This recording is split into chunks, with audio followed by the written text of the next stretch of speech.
एक गांव में एक किसान रहता था। उसके पास बहुत बड़े पैमाने में खेती थी। गाय भैंस थी। अनाज के गोदाम भरे हुए रहते थे। उस किसान के पास किसी तरह की कोई कमी नहीं थी। लेकिन उस किसान को कभी अच्छा खाना नहीं मिलता था। कभी उसको दूध लोड़ी खाने को नहीं मिलती थी। उसके पास खुद की गाय और भैंसें होकर भी किसान को दूध लोड़ी के लिए तरसना पड़ता था। किसान की पत्नी खाने की बड़ी शौकीन थी और खाने के लिए हर दम वह भूखी रहती थी। किसान के खेत में जाते ही वह अच्छे अच्छे पकवान बना के खाती थी। कभी वह लोड़ी खाती, दूध पीती तो कभी श्रीखंड। लेकिन अपने पति के लिए वह हमेशा सादी रोटी और साथ में थोड़ा सा प्याज ही भेजती थी। किसान सोचता और मन ही मन में कहता कि घर का दूध होकर भी मुझे दूध नहीं मिलता।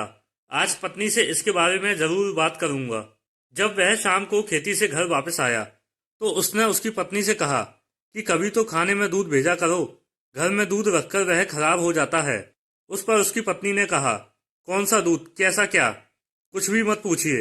एक तो एक भैंस पहले से ही कम दूध देती है। उसमें ही घर में एक बिल्ली है तो वो आधा दूध पी जाती है। पत्नी की बातें सुन बेचारा किसान चुप बैठा रहा और कुछ ना बोला। एक दिन किसान खेत से जल्दी घर वापस आया। घर में आते ही उसको रबड़ी की मीठी सुगंध आने लगी। किसान उसी जगह पर एकटक हो गया और सोचने लगा कि अब क्या करे। आज तो कोई त्योहार भी नहीं, तो फिर आज रबड़ी बनाने का कारण क्या हो सकता है? कुछ तो गड़बड़ जरूर है। ऐसा सोचकर किसान अपने घर में जाने लगा। रसोई घर में जाते ही किसान हक्का बक्का रह गया, क्योंकि उसकी बीवी ने रबड़ी एक बड़े मटके में भरकर रखी थी और वह रोटियां बनाने में मग्न थी। अपने पति को आते देख पहले तो वह डर गई, लेकिन अगले पल में खुद को संभालते हुए बोली, अरे आप घर कैसे आए? किसान बोला, आज कुछ काम नहीं था। खेत में खुला बैठने से तो अच्छा है घर ही आराम करूं, तो घर आ गया। लेकिन मुझे एक बात बताओ, आज कोई त्योहार नहीं, तो फिर तुमने मीठी रबड़ी और रोटियां किस लिए बनाई? किसान की बीवी बोली, आप हमेशा कहते हैं ना, कभी तो दूध लाओ, लोड़ी लाओ। इसीलिए आज सोचा कि आपके लिए मीठी रबड़ी और रोटियां बनाकर खेत में लेकर आ जाऊं। लेकिन अच्छा हुआ आप आ गए। आइए मैं आपके लिए खाना परोस देती हूँ। उस दिन किसान ने पेट भरकर अच्छे अच्छे पकवान खाए।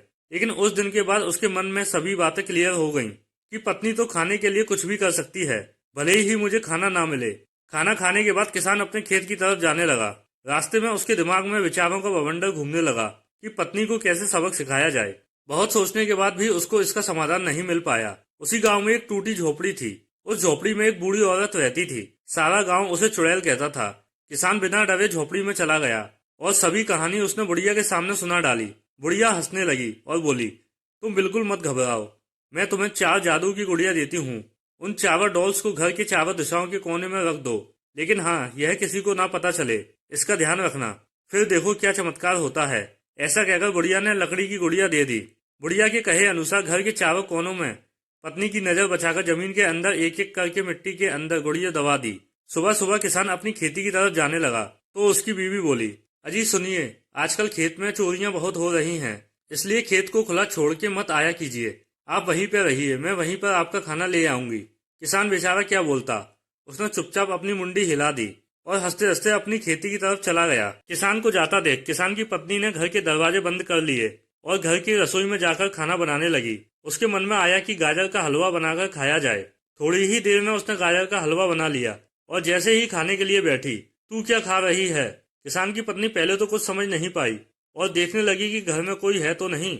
देखा तो घर में कोई नहीं था। आखिर घर में कोई नहीं है तो बोला कौन? किसान की बीवी को लगा कोई तो दरवाजे के पास छुपा होगा, इसलिए जब उसने दरवाजा खोला और देखा तो वहां कोई नहीं था। उसने सोचा शायद यह मेरा भ्रम होगा और वह फिर से हलवा खाने लगी।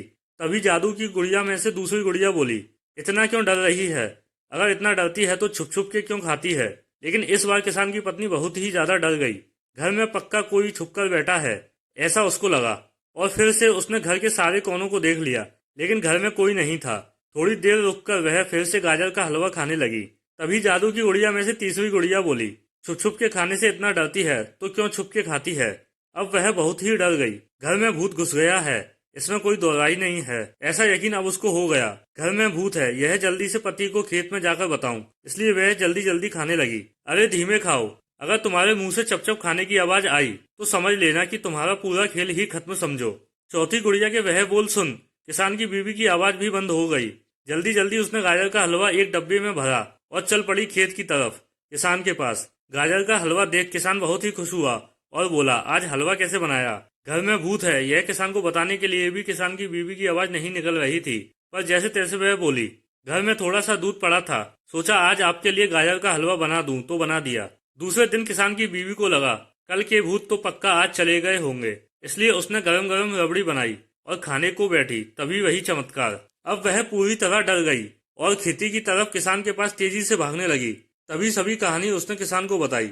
उसकी यह कहानी सुनकर किसान जोर जोर से हंसने लगा और समझ गया कि यह चमत्कार उसी बुढ़िया का है जिसने जादू की गुड़िया दी थी। किसान बोला कि तुम मेरे पीछे अच्छे अच्छे पकवान बना के खाती हो, इसलिए घर में भूत आ गए हैं। आगे अगर तुमने ऐसा किया तो वह तुम्हें जिंदा नहीं छोड़ेंगे। अगर तुम ऐसा नहीं करोगी तो मैं उनको घर से निकाल सकता हूँ। किसान की पत्नी ने अपने पति के पैर पकड़ लिए और रोते रोते बोली, आज से आपके बाद कभी अच्छे अच्छे पकवान बना के नहीं खाऊंगी। जो भी बनाऊंगी आपको खिलाकर ही, जो बचेगा वह खा लूंगी। पत्नी को रोते देख किसान को बीवी पर दया आ गई। वह पत्नी को लेकर घर वापस आया और एक लाठी हाथ में लेकर कुछ मंत्र जैसे मुंह में बड़बड़ाने लगा और दीवारों पर लाठी मारने लगा। किसान की पत्नी बहुत डरी हुई थी, इसलिए वह घर के बाहर ही रुकी और तभी किसान ने घर के चारों कोनों में से जमीन से गुड़िया निकाल ली और उन्हें जला दिया। उस दिन के बाद किसान की भी चांदी चांदी हो गई। अब रोज वह रबड़ी, मिठाई और दूध खाने पीने लगा। अब वह रोज पेट भर खाना खाता और आनंद से खेत में काम करने लगा।